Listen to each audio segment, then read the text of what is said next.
Hi friends, ಎಲ್ಲರಿಗೂ ನಮಸ್ತೆ. ಮುದ್ದು ಸೊಸೆ ಮುಂದಿನ ಸಂಚಿಕೆಯಲ್ಲಿ ಏನಾಗುತ್ತೆ ನೋಡೋಣ ಬನ್ನಿ. ನೋಡೋದಕ್ಕೂ ಮುಂಚೆ ಇನ್ನೂ ವಿನೋದ ವೈಎಂ ಬ್ಲಾಗ್ಗೆ ಯಾರು ಸಬ್ಸ್ಕ್ರೈಬ್ ಆಗಿಲ್ವೋ ಪ್ಲೀಸ್ ಸಬ್ಸ್ಕ್ರೈಬ್ ಆಗಿ, ಬೆಲ್ಲೈಕನ್ ಆಲ್ ಅಂತ ಒತ್ತಿ, ಲೈಕ್ ಮಾಡಿ, ಶೇರ್ ಮಾಡಿ, ಕಮೆಂಟ್ ಮಾಡಿ. ನಾನು ಮಂತ್ರಿಯಾಗಿ ಕಾನೂನಿಗೆ ಗೌರವ ಕೊಡ್ತೀನಿ, ಆದರೆ ನನ್ನ ಮಗನ ಕರ್ಕೊಬರೋ ಗಂಟ ನಾನು ಇಲ್ಲೇ ಇರ್ತೀನಿ.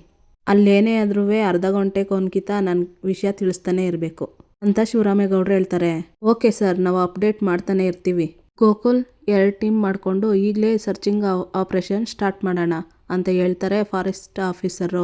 ಸರಿ ಅಂತಾರೆ ಫಾರೆಸ್ಟ್ ಆಫೀಸರು ಇನ್ನೊಬ್ರು. ಸರಿ, ನಾವು ಬರ್ತೀವಿ ಅಂತ ಹೇಳಿ ಅಲ್ಲಿಂದ ಹೊರಡ್ತಾರೆ. ವಿದ್ಯಾ ಮತ್ತು ಶಿವರಾಮೇಗೌಡರು ಎಲ್ಲ ಆತಂಕದಲ್ಲಿ ಇರ್ತಾರೆ. ಇತ್ತ ಭದ್ರಾ ಕಾಡಲ್ಲಿ, ಅಲ್ಲ ನಾನು ಯಾಕೆ ಆ ಹೂವದ ಬಗ್ಗೆ ಇಷ್ಟೊಂದು ತಲೆ ಕೆಡಿಸ್ಕೊಂಡಿದ್ದಾನೋ, ಏನೇ ಆದ್ರೂ ಸಂಜೆ ಗಂಟ ಅದು ನನ್ನ ಕಣ್ಣಿಗೆ ಬೀಳದೆ ಹೋದ್ರೆ ಸಾಕು. ಆಮೇಲೆ ಆ ಹೂವು ಒಂದು ಸಿಕ್ಬಿಟ್ರೆ ಅಂತ ಹೇಳಿ ಕಾಲು ಜಾರಿ ಕೆಳಗಡೆ ಬಿದ್ದೋಗ್ತಾನೆ. ಉರುಳ್ಕೊಬಂದು ಭದ್ರಾ ಇದ್ದಿದ್ದೇ ಜ್ಞಾನ ತಪ್ಪಿ ಬಿದ್ದಿರ್ತಾನೆ ಭದ್ರಾ.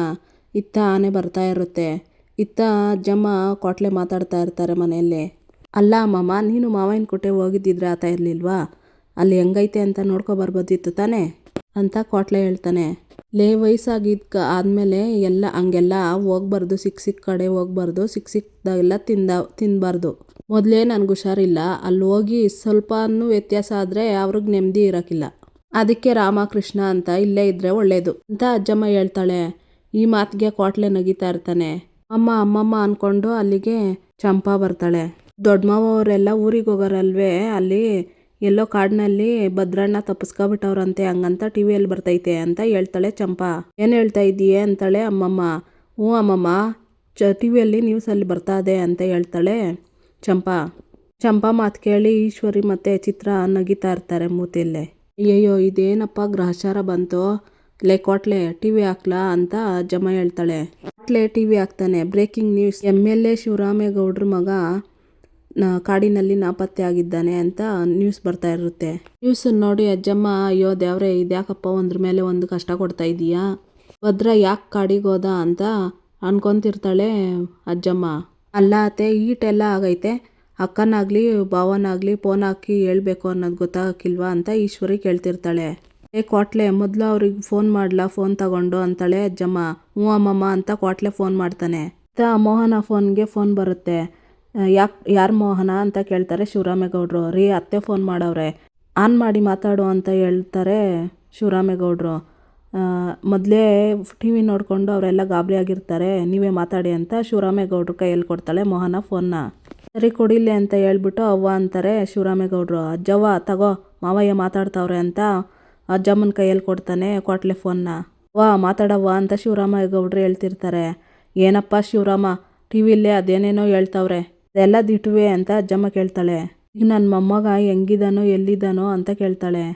ನೀನು ಗಾಬರಿ ಮಾಡ್ಕೋಬೇಡ, ಪೊಲೀಸರು ಫಾರೆಸ್ಟರು ಎಲ್ಲ ಹುಡುಕ್ತಾವ್ರೆ, ಅವನಿಗೇನು ಆಗಿರೋಕ್ಕಿಲ್ಲಂತೆ, ನೀನು ಧೈರ್ಯವಾಗಿರು ಅಂತ ಶಿವರಾಮೇಗೌಡರು ಹೇಳ್ತಾರೆ. ಅಯ್ಯೋ, ಇಂಥ ಕೆಲಸ ಮಾಡ್ಕೊಂಡವನೇ, ಅವನೊಬ್ಬನ್ನೇ ಯಾಕಪ್ಪ ಕಾಡಿಗೆ ಕಳಿಸಿದ್ರಿ, ಹುಷಾರು ಅಂತ ಎಷ್ಟು ಹೇಳಿದ್ರು ಕೇಳೋಕ್ಕಿಲ್ಲ, ಇವಾಗ ನೋಡಿದ್ರೆ ಹಿಂಗೆ ಮಾಡ್ಕೊಂಡವನೇ ಅಂತ ಅಜ್ಜಮ್ಮ ಹೇಳ್ತಾಳೆ.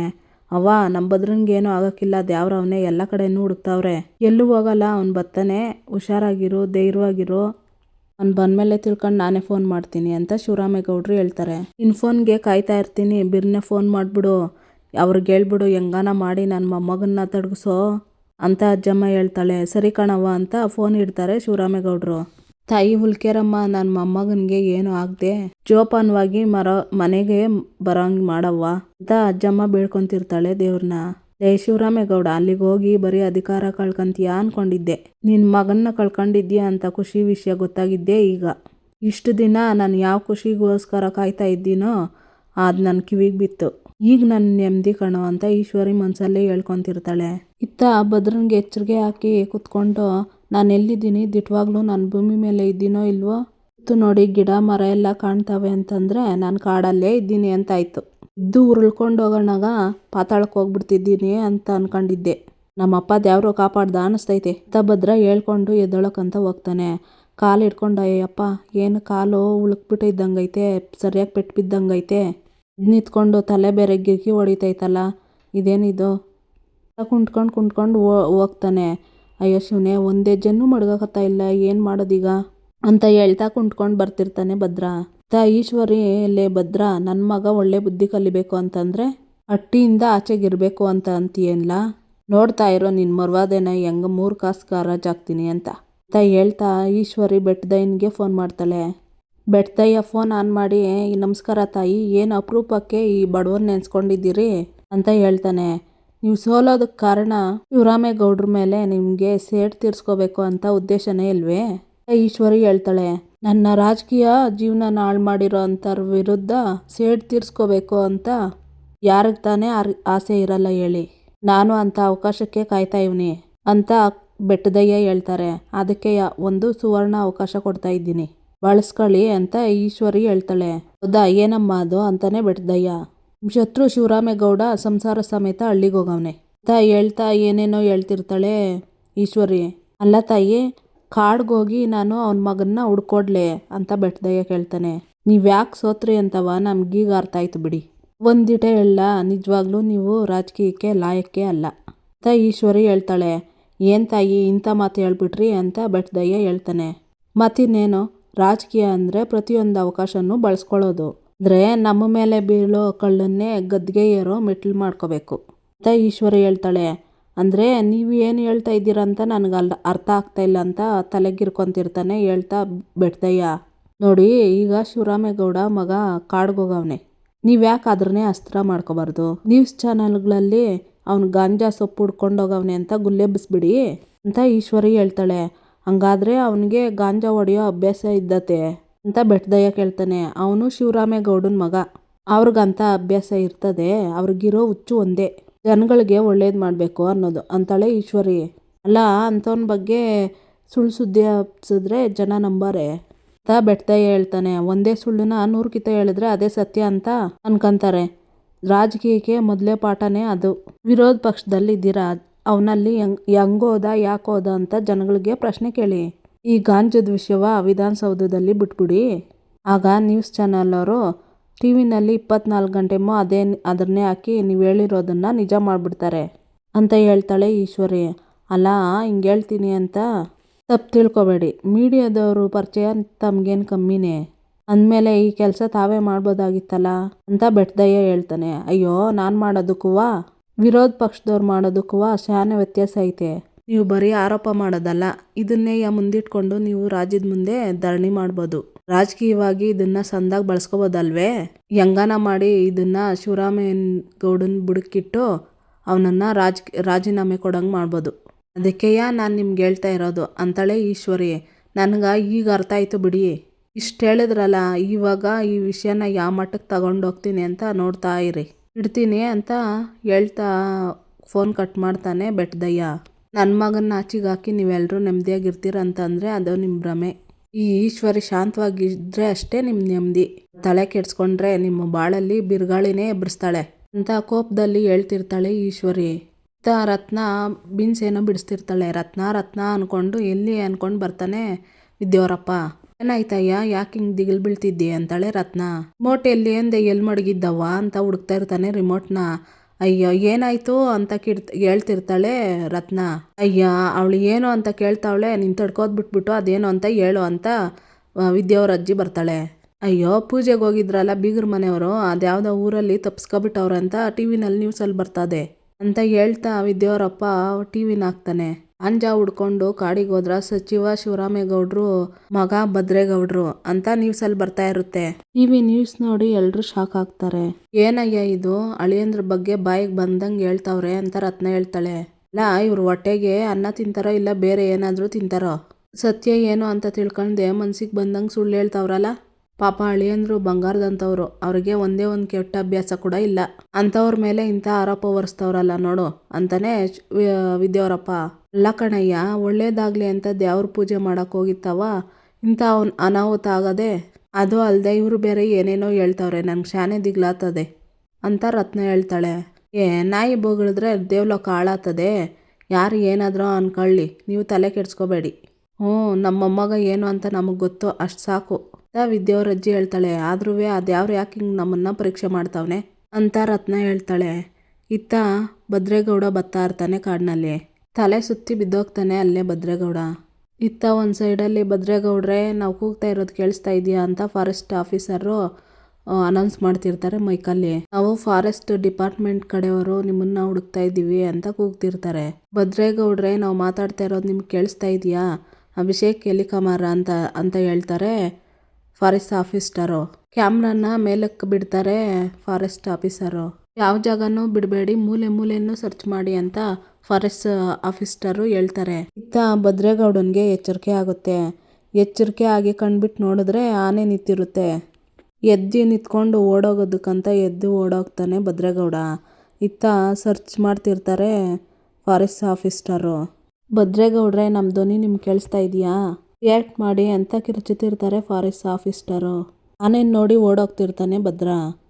ಇತ್ತ ಶಿವರಾಮೇಗೌಡರು ಮಾತಾಡ್ತಾ ಇರ್ತಾರೆ.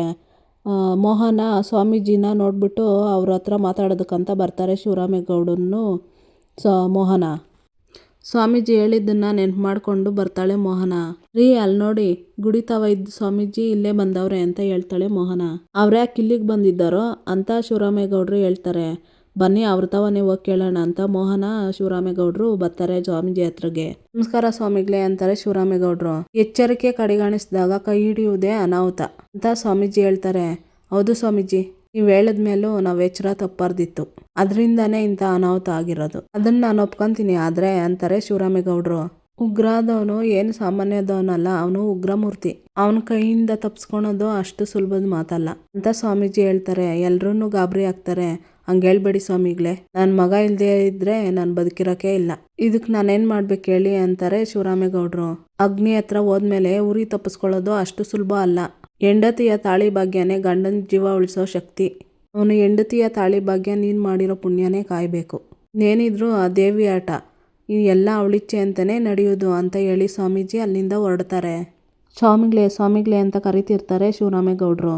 ಅಲ್ಲಿಗೆ ಮೀಡಿಯಾದವ್ರು ಬರ್ತಾರೆ. ಸರ್, ನಿಮ್ಮ ಮಗನ ಬಗ್ಗೆ ತಿಳ್ಕೊಳ್ಳೋದಕ್ಕೆ ಇಡೀ ರಾಜ್ಯದ ಜನರೆಲ್ಲ ಕಾಯ್ತಾ ಇದ್ದಾರೆ, ನಮಗೆ ಕ್ಲಾರಿಟಿ ಕೊಡ್ಬೋದಾ ಅಂತ ಕೇಳ್ತಾಳೆ.